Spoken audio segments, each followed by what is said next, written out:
Fala galera, beleza? Aqui é o Raidenx e bem-vindos a mais um vídeo do canal Aleatory Geeks. E no vídeo de hoje, vamos dar continuidade à nossa série, contando a história completa do mangá de Alita, Anjo de Combate, Gun Last Order. Esse vídeo é um compilado, onde reúno todos os 7 vídeos que compõem o volume 14 desse mangá. Esse volume foca completamente no dia antes da batalha final do Zote, nos mostrando um pouco de como estão os preparativos dos competidores e também um possível destino para a Terra. Além de nos revelar finalmente o que aconteceu com a Azazie, que a fez ir para Keteris. Então, se você ainda não assistiu às partes anteriores, corre lá e depois volta para esse vídeo. O link da playlist vai estar nos cards e também aqui na descrição.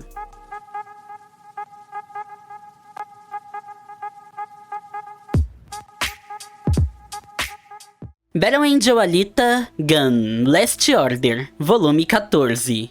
Capítulo 82. A noite antes da batalha decisiva. As finais do Zote, com a liberdade e soberania das superfícies além em jogo, está se aproximando.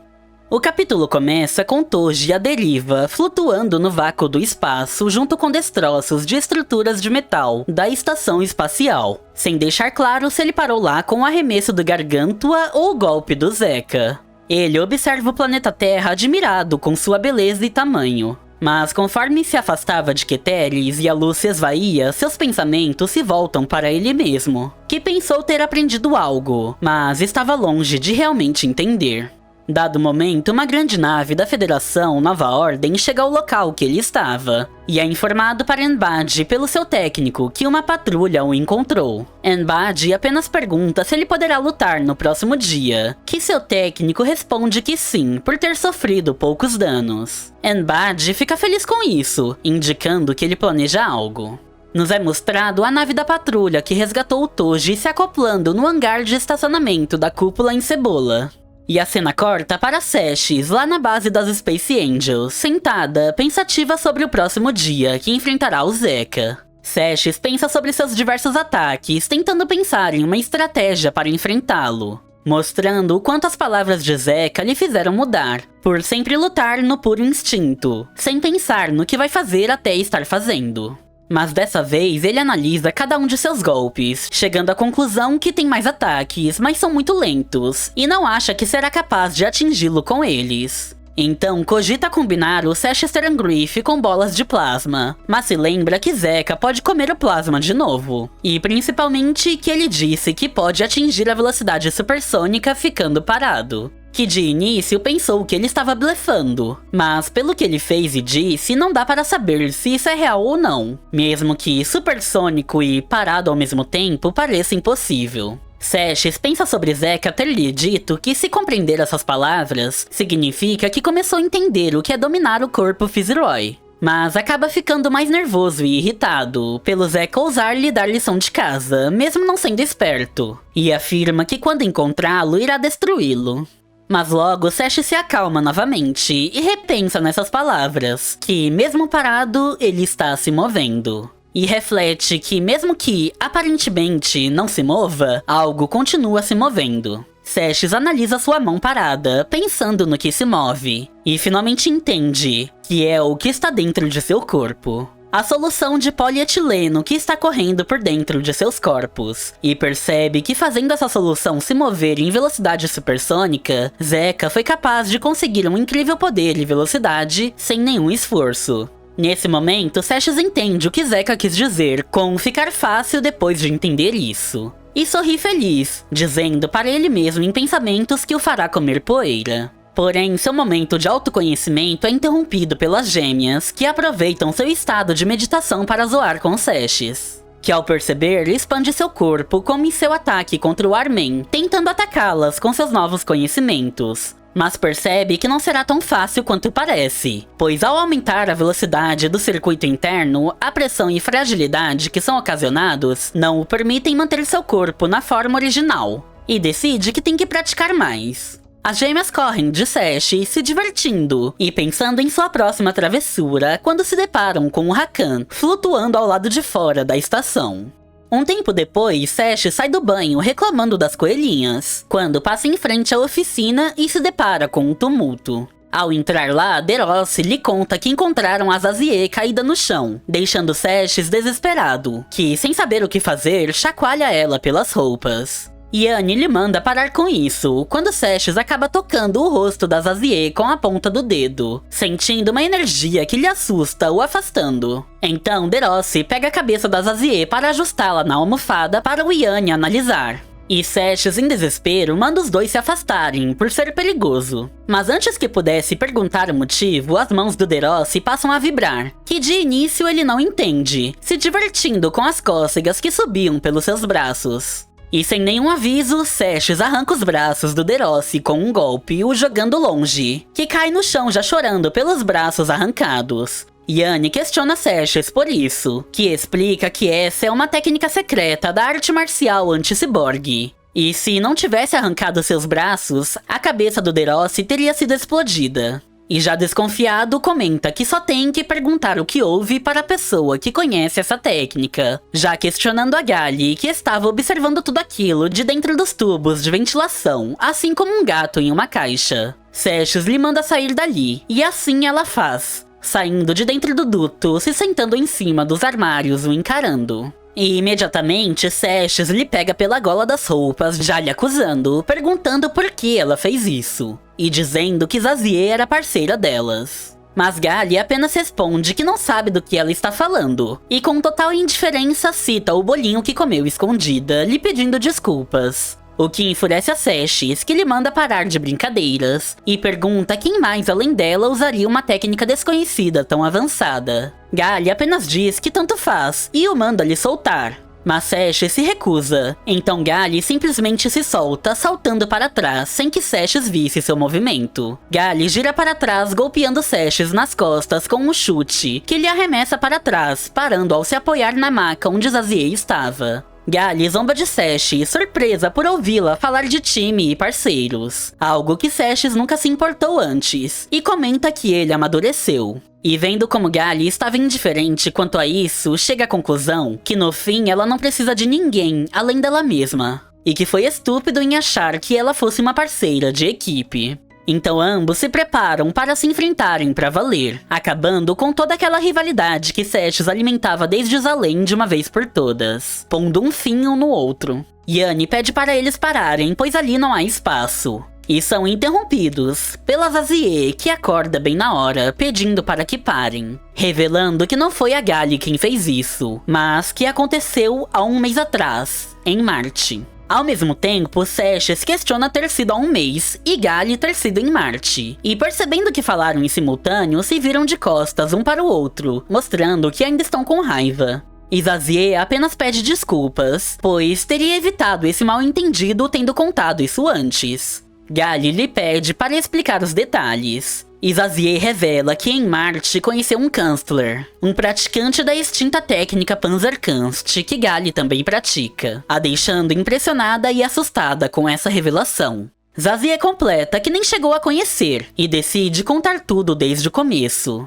Nos é mostrado as memórias da Zazie de um mês atrás, onde ela conta que depois que deixaram Leviatã 1, voltaram para Marte e foram enviados em uma missão assim que chegaram. Ela participou de uma missão de resgate para libertar a base espacial Olympus, controlada pelos guerrilheiros. E o capítulo termina nos mostrando o espaço-porto Olympus de Marte, na Operação Hagel de resgate da base um mês antes da atualidade, nos deixando a pergunta quem é o Kanzler que Zazie conheceu. Finalizando assim o capítulo 82 de Battle Angel Alita Gun Last Order. Capítulo 83. Os detalhes são desconhecidos. Fiquem em alerta. O capítulo começa ainda nos mostrando as memórias da Zazie, contando para Gali e Seshes o que aconteceu há um mês atrás, durante a Operação Hagel, na missão de libertação da base espacial Olympus. Naves da Patrulha Nova Ordem da Federação chegavam em Marte, com unidades de caça aterrissando no planeta. Logo, eles adentram a atmosfera de Marte, nos mostrando o Time Vermelho 402, a unidade especial antiterrorismo da Nova Ordem, sendo informada que a supressão da torre central foi um sucesso, e 12 reféns importantes foram resgatados. Logo, a cena corta para a base central da operação, no parlamento do Reino de Marte, onde representantes da Nova Ordem estão em uma conferência para definir o rumo dessa guerra em Marte. Eles discutem sobre não terem encontrado o comandante inimigo, o tenente Killswitzer, que deve ter fugido, solicitando à Companhia Deimos, o serviço de infantaria militar de Marte, fortalecer o cerco, e requisitando ajuda com os reféns ao time de suprimento da Corporação Zamber,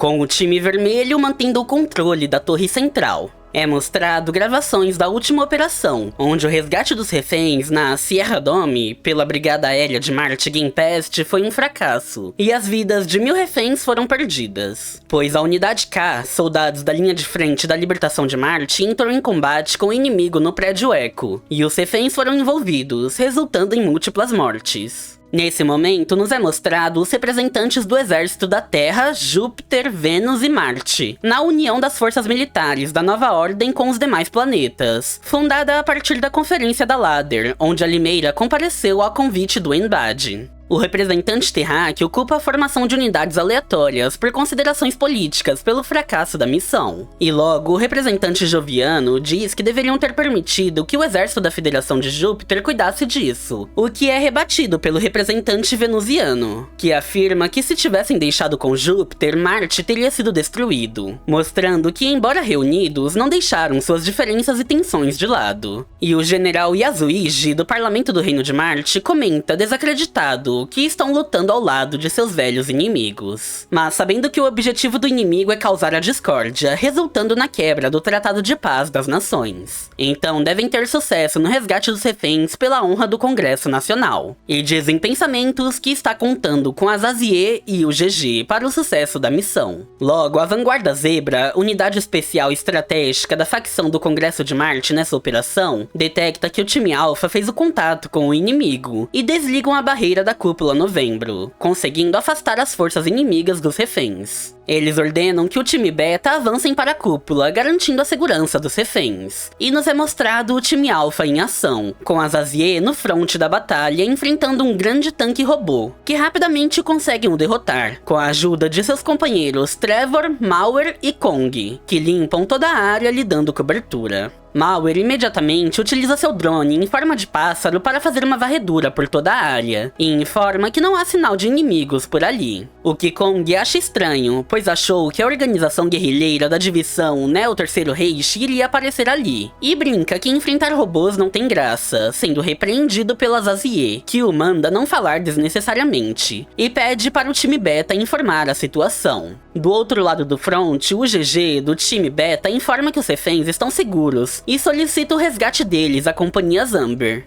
Yasuigi comemora, parabenizando a todos, e informando que a partir de agora a operação entrará na fase 2. Então a Vanguarda Zebra pede que o time Alpha dê apoio ao Esquadrão Q da Unidade de Vênus, deixando Trevor e Kong incomodados por terem que limpar a área para os venusianos que tanto odeiam. E Zazie pede uma explicação plausível para isso. E a Vanguarda explica que a Unidade K está lutando com os Gempest, sem saber que agora são aliados. E a seção 886 da Federação está tentando interferir, mas o quartel-general está intermediando a situação. E o Yasuigi afirma que isso é exatamente o que o inimigo quer, fazer as forças aliadas se desordenarem, causando rivalidade e conflito entre eles. E o mínimo que tem de fazer é mostrar que não cairão no plano inimigo, impressionando a Zazie. A Vanguarda completa que o esquadrão de ataque inimigo Q é diferente dos outros, e por falta de informações, os detalhes são desconhecidos, e ordena ficarem em alerta. Então eles partem, em um vagão de carga nas linhas de trem em direção ao local onde o esquadrão Q estava. Mauer utiliza seu drone pássaro novamente para ver a situação mais à frente nos trilhos, e avista um vagão em chamas se aproximando na linha oposta indo em direção a eles, com uma pessoa em pé em meio às chamas, que logo avista o drone e o encarando diretamente, permitindo que Mauer identifique que se trata de uma mulher. Ela sorri brevemente para o drone e imediatamente eles perdem o contato. Zazie pergunta se foi um sniper quem destruiu o drone e Mauer responde que não, que ela estava desarmada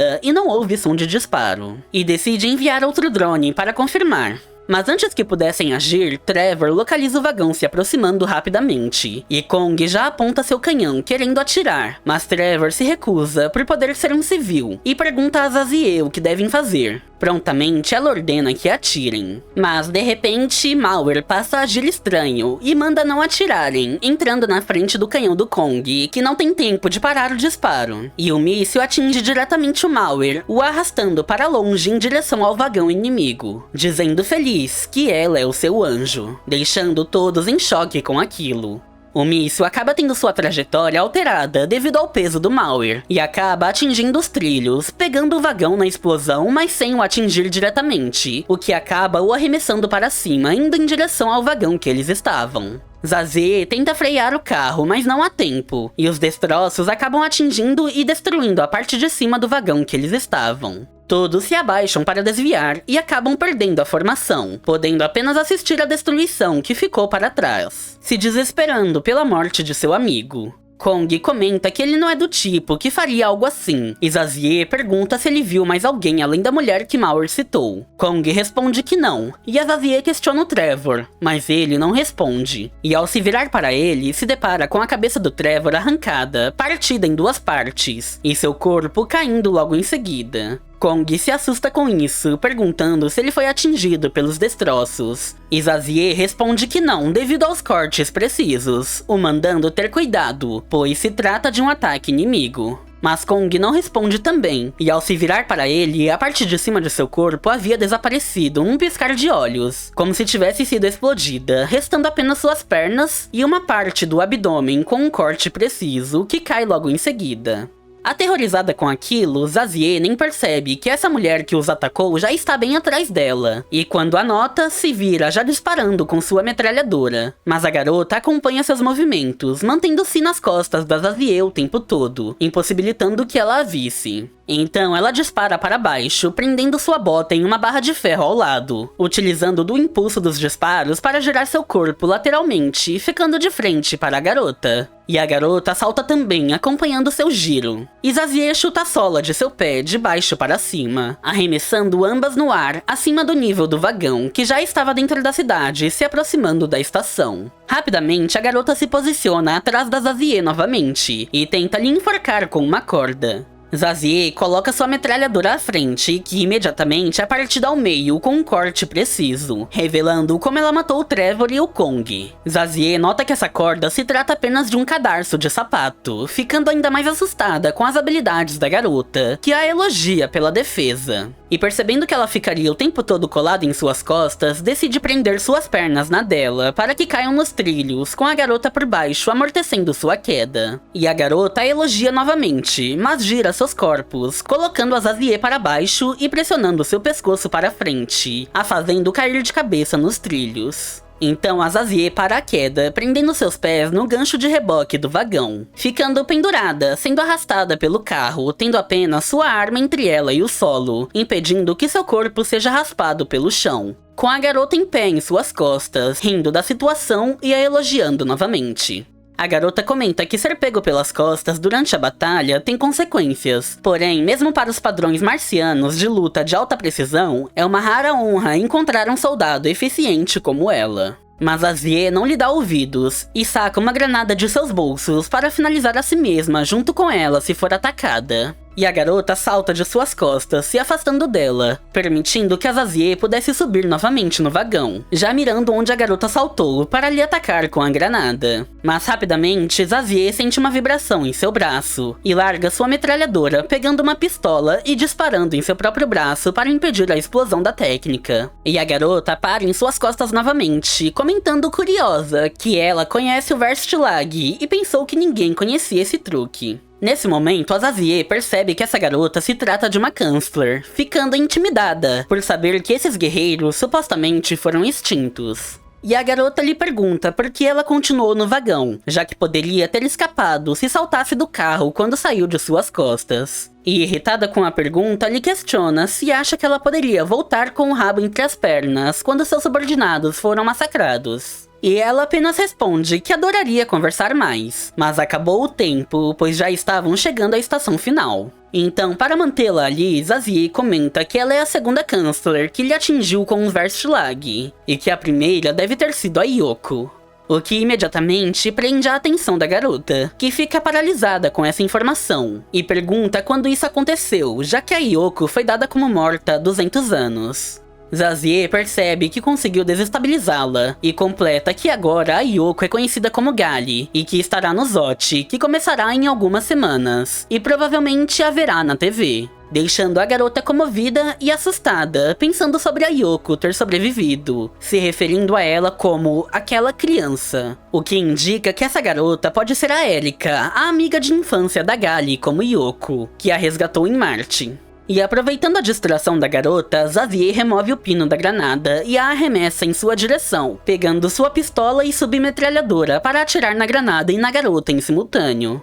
Porém, imediatamente Zazie se vê em outro plano, caindo num lugar escuro e vazio que ela não faz ideia de como parou, deixando-a confusa sem entender onde a garota e o carro foram parar. Logo, ela percebe que não sabe onde é em cima ou embaixo, sentindo como se estivesse flutuando em gravidade zero, como no vácuo do espaço onde nenhum som se propaga. Zazie percebe que algo está errado, e uma vibração surge em sua mente, como um rugido que ela sente que vai partir a sua cabeça, a deixando completamente desestabilizada. Mas consegue reconhecer que esse rugido é a voz daquela mulher, lhe dizendo que a deixará viver mais um pouco.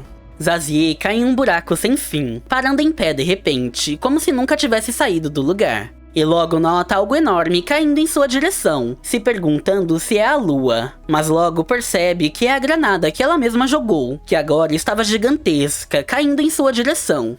E quando a granada explode, vemos que tudo isso se passou apenas na mente da Zazie. Foi uma ilusão criada pela vibração das técnicas dessa garota. Provavelmente a mesma técnica que usou no Malware para ele passar a agir estranho daquela forma. E o capítulo termina com o carro do vagão chegando em seu destino final, com uma grande explosão acontecendo na estação, deixando a Zazie inconsciente e caída lá no chão. Finalizando assim o capítulo 83 de Battle Angel Alita Gun Last Order. Capítulo 84. Codinome Frau X. Incontáveis balas repeliram os inimigos, exceto uma mulher. O capítulo começa ainda nas memórias da Zazie há um mês atrás, nos mostrando um grande tanque base no acampamento do Parlamento do Reino de Marte. Yasuigi e Zazie, já recuperada, conversam sobre a Operação Hagel ter sido um sucesso, embora tenham sofrido grandes perdas. Mais de 30 soldados de elites foram mortos por uma mulher misteriosa, codinome Frau X. E Zazie foi a única que sobreviveu ao encontro com ela. A vanguarda completa que a Frau X não deixou nenhuma evidência material, e as vozes dela nas gravações se tornaram apenas um ruído interagindo com a voz da Zazie. Além disso, não houveram alterações naquele cadarço que faz parte do equipamento do Esquadrão Q, que destruiu a lâmina da faca a nível molecular quando Zazie tentou cortá-lo, e pergunta como isso é possível. Zazie conta que essa é uma antiga arte marcial há muito tempo perdida, e essa é uma técnica bem famosa, mas que supostamente não passava de um mito. Então está na hora de rever seus conceitos sobre um Panzerkunst, pois eles não sabem nada sobre o verdadeiro poder do Panzerkunst, e no momento não são capazes de contra-atacar em um combate corpo a corpo. E a cena corta para momentos mais tarde, em que Zazie está visitando o túmulo de seus companheiros e demais soldados que morreram nessa operação. E vendo como ela estava abatida, o comandante GG do time Beta vai até ela a consolar, comentando que é impossível se acostumar a perder homens. Mas Zazie apenas responde que ainda tem algo a incomodando, que a Frau X teve centenas de chances de lhe matar, e mesmo com o risco de ter informações vazadas, a deixou viva. E GG tenta amenizar a situação, dizendo que pode ter sido uma bênção do deus da guerra de Marte, para ela não pensar demais nisso. Mas Zazie não aceita que isso seja verdade, pensando sobre ela conhecer a Gali, sentindo que deve avisá-la sobre isso. E logo em seguida ela sente um estalo em sua mente, ouvindo o som do Verstlag novamente próximo a ela. Mesmo sabendo que a luta foi há 3 dias atrás, e ela não deveria sentir isso agora. GG percebe a Zazie agindo estranho quando ela se convence que o Verstlag está próximo. Então ela fecha seus olhos e pega uma pistola para seguir em direção à origem do som. E assim que o encontra, ela tenta atirar, mas é impedida pelo GG, que desvia o tiro tomando a pistola de sua mão, lhe mandando acordar, gritando que ela quase explodiu a sua própria cabeça. E assim que se dá conta do que fez, percebe que precisa parar o Verstlag logo, antes que esse ruído a destrua. E rapidamente ela vai perdendo seus sentidos, e percebe que não consegue se mover, caindo inconsciente logo em seguida. Um tempo depois, a Canary, do time Beta, vê que a Zazie acordou, e chama o doutor, que rapidamente vai até ela verificar seus sentidos. E ela se levanta dizendo que está bem, ficando confusa ao perceber que está numa tenda médica do batalhão em um colchão d'água. Então Ruben sai do vestiário entregando uma toalha para a Canary e comentando que avisou que a Zazie tinha uma vida encantadora. E vendo que Ruben e Canary estavam molhados, pergunta o que aconteceu quando ela estava apagada. E o GG lhe responde que muita coisa. Logo, ela vê uma prótese robótica improvisada no lugar de seu braço e o questiona. Ele responde que foi um pequeno acidente enquanto lhe carregavam, e que não acreditava no Verstlag, mas agora vê que é uma técnica terrível. O que deixa Zazie espantada, percebendo que o Verstlag pode se espalhar, e pergunta se esse colchão d'água é uma contramedida. Pouco depois, ela está sentada à frente dos computadores, com o doutor lhe explicando que o Verstlag é um tipo de pulso de ondas solitárias de frequência específica, e possui um fator refinado, que o único pacote dessa onda possui uma quantidade de energia equivalente a uma arma de pequeno calibre, mas se a onda ressoar com o material que atravessa, poderá causar um dano maior do que a energia que carrega. Essas ondas não enfraquecem com o passar do tempo, e há milhares de ondas quicando dentro de seu crânio. O médico lhe disse que em um mês as ondas se reunirão em uma área específica, se convertendo em energia explosiva, explodindo a sua cabeça e causando a sua morte. Primeiro, o médico tentou abrir seu crânio para liberar as ondas do Verstlag, o que permitiria transportar o seu cérebro em outro corpo. Mas isso não funcionou, pois o Verstlag se espalhou através do equipamento e explodiu o braço do médico. Então sugeriram introduzir outras ondas de fases opostas para que se cancelassem, mas perceberam que levaria décadas para calcular todos os vetores. Então os médicos desistiram. Zazie percebe que ela se tornou uma bomba relógio, aceitando sua condição sem problemas, desde que a explosão não machuque outras pessoas. Então ela se levanta, pedindo desculpas pelo trabalho que deu, e sai do local ordenando que não contem sobre isso para a Rainha Limeira, deixando o time Beta para trás, que comentam que ela é super legal, e que é difícil acreditar nessa situação, que é como ser condenado à sentença de morte, e mesmo assim ela consegue se manter calma. Mas GG fica pensativo sobre isso, incapaz de acreditar que realmente existem técnicas como o Jin-Mek, uma técnica mortal que causa retardo na morte da vítima, originária do karatê, usando os mesmos princípios da acupuntura, acertando os pontos vitais do corpo. E pergunta por que a Frau X não a matou de uma vez, levantando a teoria de que, usando essa técnica do tipo Jin-Mek, a Frau X quis perturbar e fazer com que Zazie sentisse o terror da morte iminente, para abalar o seu orgulho. Lá fora, caminhando para a saída do acampamento, o olho da Zazie passa a vibrar, explodindo seu óculos, que ela simplesmente o descarta com total indiferença, já aceitando seu destino, mas ficando irritada com a situação, pois para alguém capaz de matar dezenas de pessoas com um cadarço, essa é uma maneira muito complicada de matar apenas um soldado. GG comenta que se pensarem assim, isso seria como uma competição, porém a perdedora será a Frau X, pois a Zazie não irá hesitar ou sucumbir. Mais tarde, a Zazie já estava de volta em sua função de guarda real, em uma reunião do Conselho do Parlamento de Marte, onde a Rainha Limeira tentava acalmar o Ministro Or sobre a atual situação. Ela não conseguia prestar atenção na reunião, imersa em seus próprios pensamentos, afirmando para si mesma que, quando pensa na morte, ela não sente medo, pois a morte faz parte do trabalho de um soldado, mas ela tem alguns arrependimentos. Algumas semanas depois, nos aposentos da rainha, elas assistiam à TV Combate, onde o Jack Gerambo anunciava que finalmente o 10º ZOT estava prestes a começar, com equipes de todo o sistema solar chegando uma a uma na cidade lunar. Gerambo comenta que foi confirmado a participação do time de Gali contra o time de Toji, que se enfrentaram em Leviathan 1. O que chama a atenção da Zazie por ter feito parte desse confronto, mas principalmente pela Gali estar ali, o que a deixa bem ansiosa. E a Limeira percebe isso, lhe perguntando o que há de errado que está deixando-a tão preocupada. Mas a Zazie friamente responde que não é nada.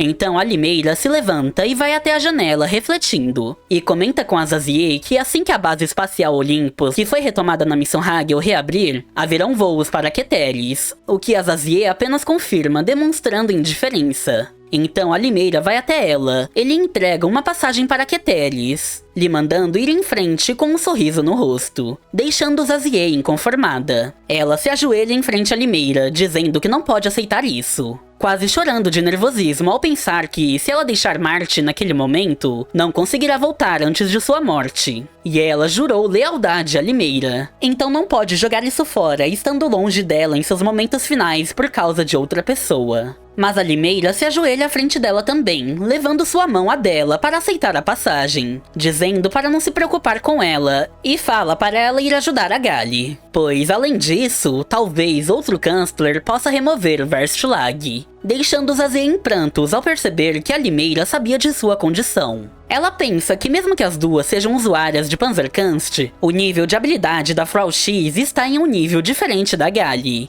e provavelmente será impossível remover essa técnica. Então se recusa a ir, afirmando que quando a sua hora chegar, quer estar ao lado dela. Então a Limeira se levanta, dizendo que nesse caso é uma ordem direta de sua rainha, e manda a Zazie ir para Keteris dar suporte às Space Angels, e certificar-se de retornar em segurança.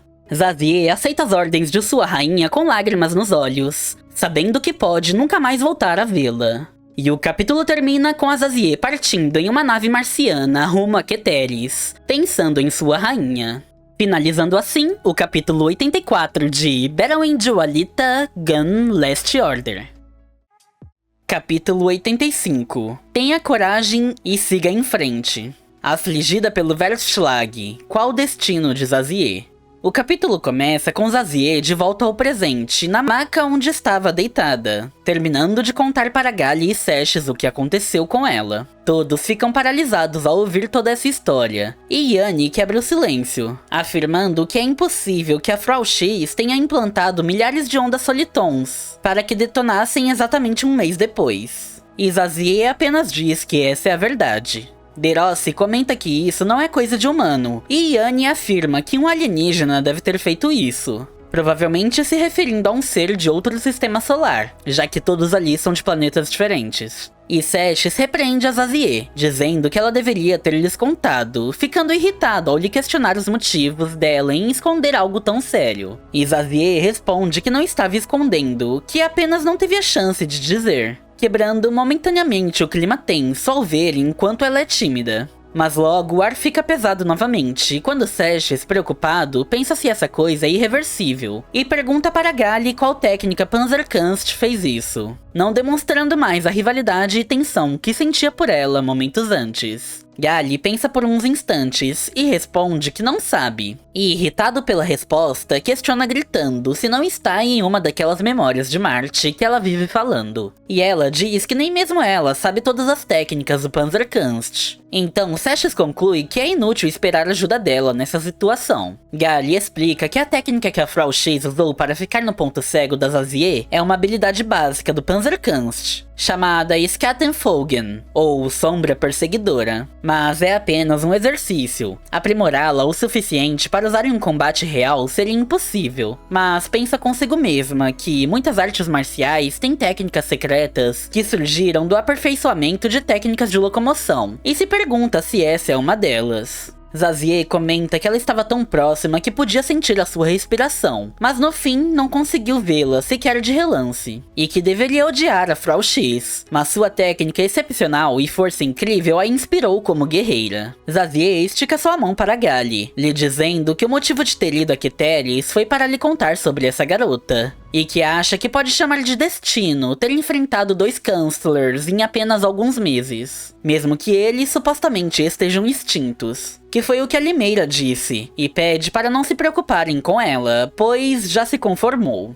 Ao pegar a mão da Zazie, Gali consegue sentir a frequência de ondas da vibração, entendendo o que era aquilo. E então, todo o corpo da Zazie passa a vibrar também, e ela se despede, achando que chegou a sua hora. Deixando Seshes desesperado, ele a pega pela roupa, chacoalhando, pedindo para ela não morrer, pois ainda tem muitas coisas para lhe ensinar. Gali tenta impedi-lo pacientemente, mas em desespero ao vê-la inconsciente e sem paciência já convicto de que ninguém iria salvá-lo, decide tentar ele mesmo, e utiliza seu golpe especial do Seshes, Onda Reversa, na Zazie. Mas antes que pudesse tocá-la, Gali o impede, lhe dando um soco na cara que o arremessa nos equipamentos, destruindo a parede. Sem entender, Seshes a xinga, perguntando o que ela está fazendo. E Gali responde que ela poderia simplesmente ter pedido para ela. E ele se levanta irritado, afirmando que nunca iria lhe implorar por algo, mesmo que já estivesse submisso, a ponto de fazer isso há segundos atrás.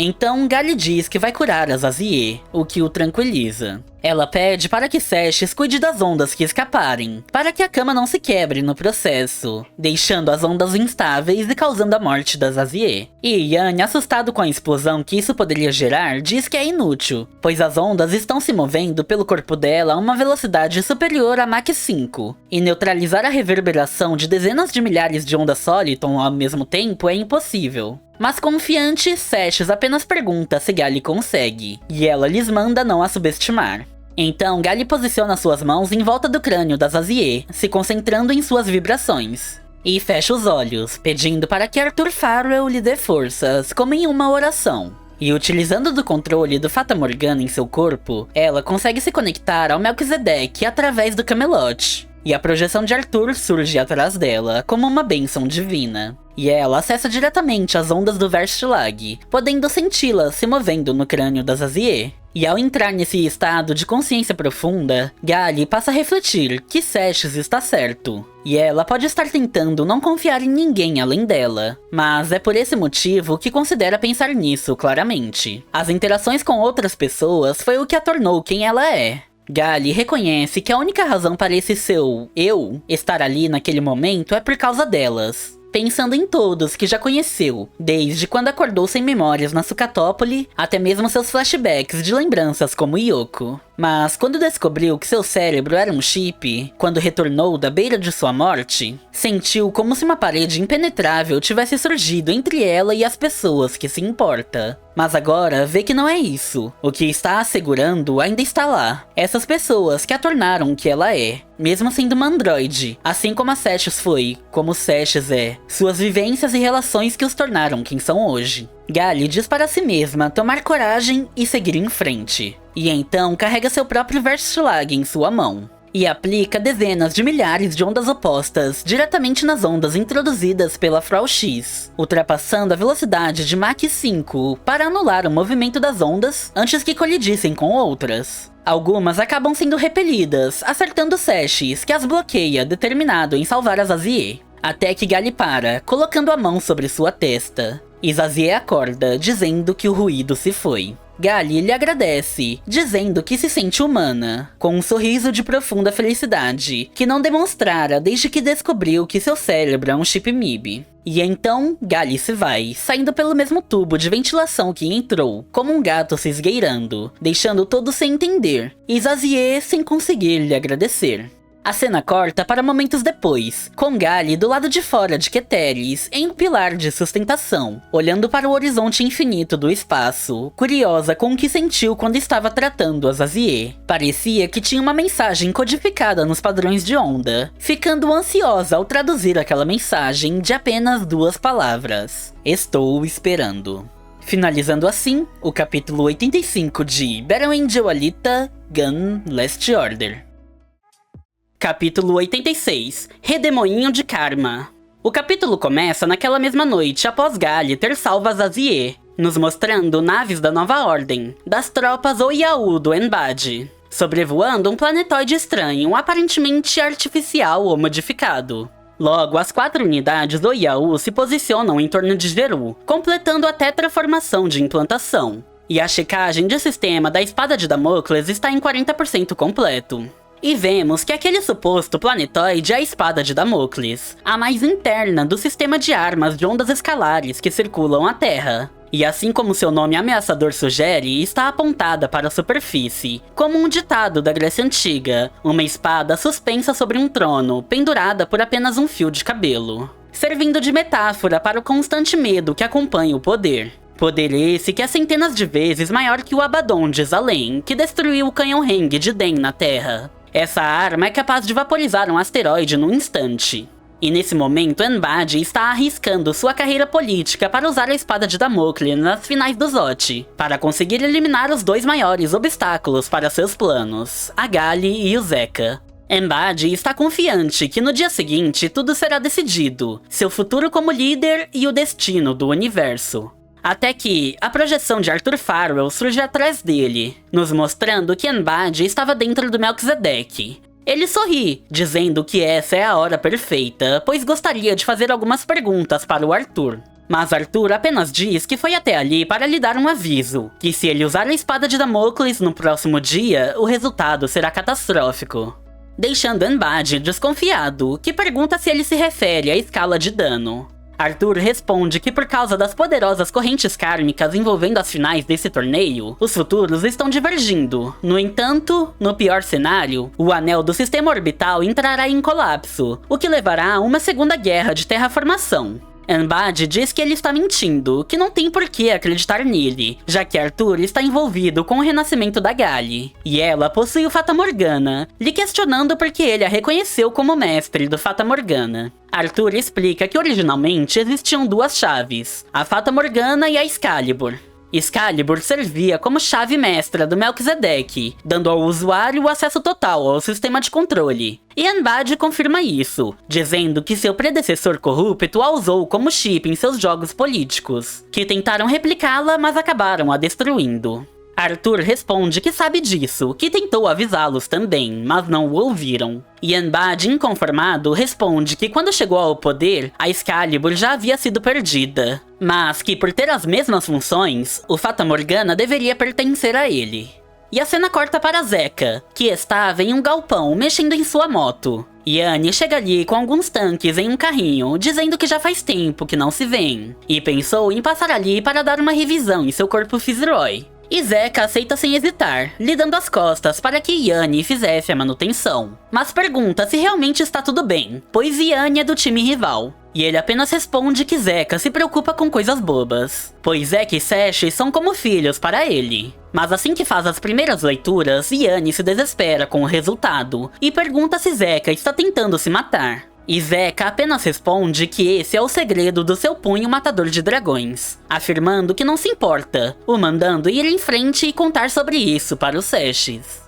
De volta ao Melquisedeque, Arthur lhe diz que a Fata Morgana é mais do que uma chave reserva, que Excalibur é a chave controladora lógica, representando a influência masculina, enquanto a Fata Morgana é a chave que controla as emoções, a influência feminina para o balanceamento. E que não sabe por que a Caerula escolheu a Gali para herdar a Fata Morgana, que ambos não são capazes de compreender suas funções, e seu propósito é prevenir o abuso de poder. Embad questiona como ele sabe o que a Fata Morgana faz se não a compreende, afirmando que isso não faz sentido. E Arthur responde que eles dois são parecidos, que ambos perderam as pessoas que amavam ainda jovens. No caso dele, a Haruka, sua noiva, morta pelo vampiro Victor Byron. E no caso de Embad, a Lakshmi, a única mulher que ele amou, que ele mesmo sentenciou sua morte ao desligar a energia de seus trajes, para enganar o Dr. Varys na lua Caronte de Plutão. E para preencher o buraco em seus corações obtiveram poder. Mas afirma que existe uma diferença crucial entre os dois, que ele tem a humildade de aceitar que existem coisas que não é capaz de compreender. E lhe estende a mão para lhe mostrar uma das possibilidades para o futuro dentro do Melquisedeque. E mesmo receoso, Embad aceita, e eles são transportados para outro plano. Arthur explica que isso que estão vendo é a visualização das correntes kármicas em uma forma que os humanos possam entender, que todas as ações das pessoas e eventos naturais são representadas ali como partículas de luz, sempre crescendo, colidindo e desaparecendo. Embad fica admirado com o quão diferente isso é das correntes de dados que está acostumado a ver, e se pergunta se isso é como olhar através dos olhos de Deus. Então eles chegam até o centro de um vórtex, Embad pergunta do que se trata, e Arthur responde que um indivíduo que possui um incrível poder e força de vontade está criando aquilo. E esse Vortex é o Embad, que de início fica orgulhoso, vendo que ele se tornou uma magnífica galáxia de correntes, enquanto todos os outros não passam de feixes e faíscas. Mas então Arthur lhe diz que seu próprio Vortex está sendo atraído em direção a outro, e sua colisão trará um resultado violento e imprevisível.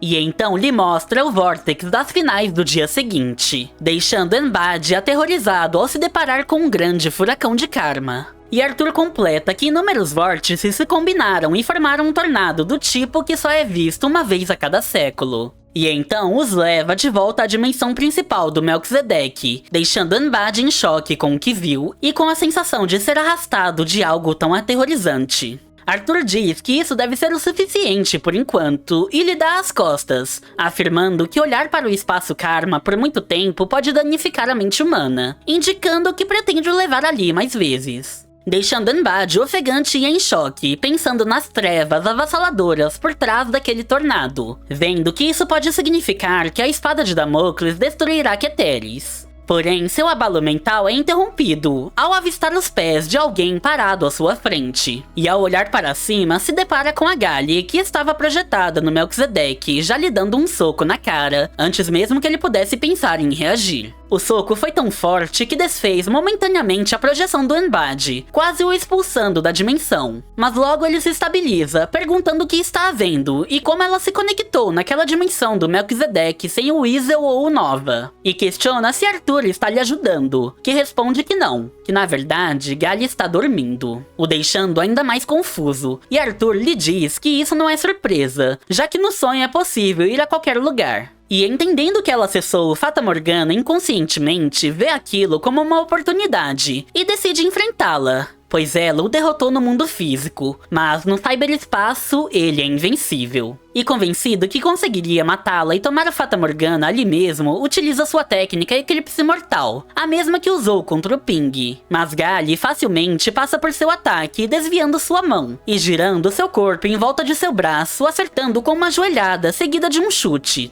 Embad fica desacreditado, ao perceber que esse golpe simples foi o suficiente para o expulsar do Melquisedeque, afetando seu corpo físico, assim como fez com Ping, ficando caído lá no chão, todo ensanguentado novamente. E o capítulo termina com Galle acordando na manhã seguinte, completamente revigorada e feliz, achando que tudo não passou de um sonho. Finalizando assim o capítulo 86 de Battle Angel Alita: Gun Last Order. Capítulo 87 – Declaração da Independência. O capítulo começa nos mostrando gravações da Galle de mais de uma década atrás, quando ela competiu no Motorball na Sucatópole, sendo transmitidas em um telão que anunciava que o Anjo Matador está de volta. E nessa noite no espaço, a batalha que decidirá o destino da cidade da Sucata irá acontecer.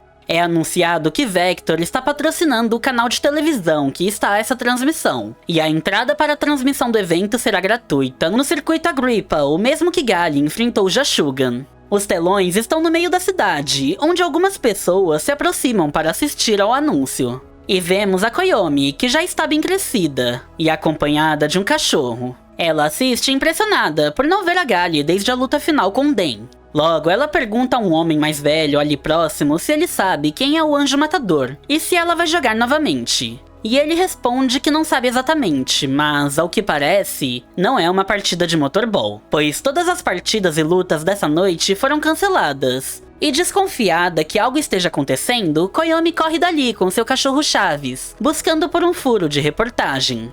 E a cena corta para Zalem. Nora e Pan estão assistindo a mesma transmissão. Nora fica desacreditada que irão decidir o futuro de Zalem com uma luta, sem ao menos tê-los consultado. Enquanto Pan se preocupa apenas em ter que aprender karatê caso Galle perca, o que deixa Nora ainda mais desesperada.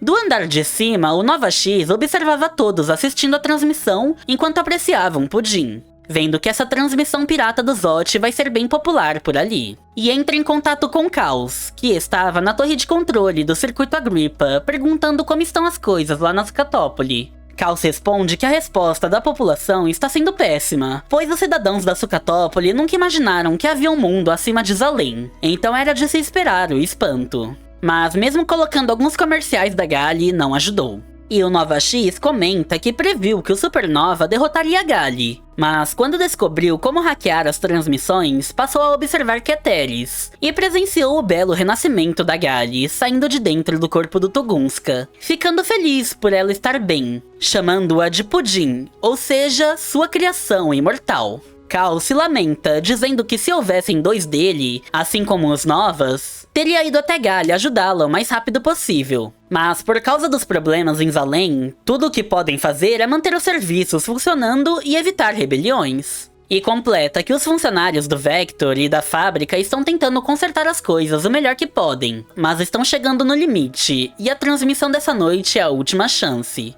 E afirma que essa transmissão fará com que o povo saiba sobre os habitantes do espaço, e os motive a criar um governo democrático independente de Zalem. Porém, a conversa deles é interrompida pela Koyomi chegando lá com seu cachorro, já tirando fotos dele com o flash, o assustando ao gritar que está ali o seu furo, e pede explicações sobre a coisa séria que ele estava falando. Mas assim que percebe que é a Koyomi, Cal se acalma e aprende com cordas e mordaças, confiscando sua câmera fotográfica para apagar os arquivos, afirmando que isso é pelo bem da cidade. Então o Vector, numa cadeira de rodas, adentra o local onde estavam, mandando o Caos contar a verdade para ela, pois a população descobrirá mais cedo ou mais tarde. Ele entrega um tipo de HD externo, a mandando se certificar de publicar no jornal do dia seguinte exatamente como está escrito, e revela que nesse disco está a declaração de dependência da Sucatópole. Após alguns momentos, já ao lado de fora da torre de controle, depois de revelarem a verdade para Koyomi, Vector finaliza lhe mandando encontrar um bom cameraman para cobrir a conferência de imprensa, deixando nas mãos dela o dever de revelar e conscientizar a população sobre a real condição do planeta.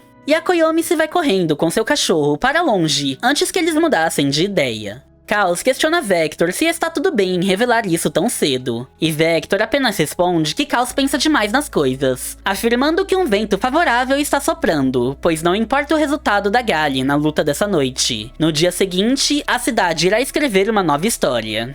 Já que, com a vitória de qualquer um dos times, Zalem e a Sucatópole terão suas independências garantidas.